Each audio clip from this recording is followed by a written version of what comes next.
Lieutenant Priyanka महाराष्ट्रासाठी आदर्श ठरली. राजू शेट्टी.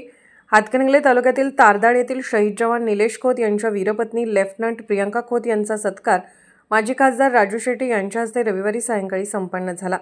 प्रियंका हिने अनेक संकटावर मात करीत भारतीय सैन्यात लेफ्टनंट पद मिळवले असून तिच्या या यशामुळे संपूर्ण महाराष्ट्राचा अभिमान उंचावला आहे, असे प्रतिपादन माजी खासदार राजू शेट्टी यांनी तिच्या सत्कारप्रसंगी व्यक्त केले.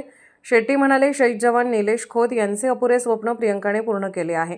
तिच्या परिश्रम, चिकाटी आणि जिद्दीने आज गावासह राज्यातील अनेक तरुणांसाठी नवा आदर्श उभा केला आहे. यावेळी शेट्टी यांनी स्वतः प्रियंकाला फेटा बांधून शाल, श्रीफळ व बुफे देऊन सन्मानित केले.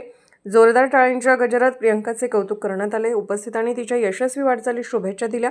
या सत्कार प्रसंगी विनोद कोराणे, विश्वनाथ मांजरे, गुंडा विभुते, सुनील सांगले, जिनेंद्र सांगले, मुसाल्ली मुजावर, पांडुरंग चौगले, एम व्ही खोत आदींसह अनेक मान्यवर उपस्थित होते.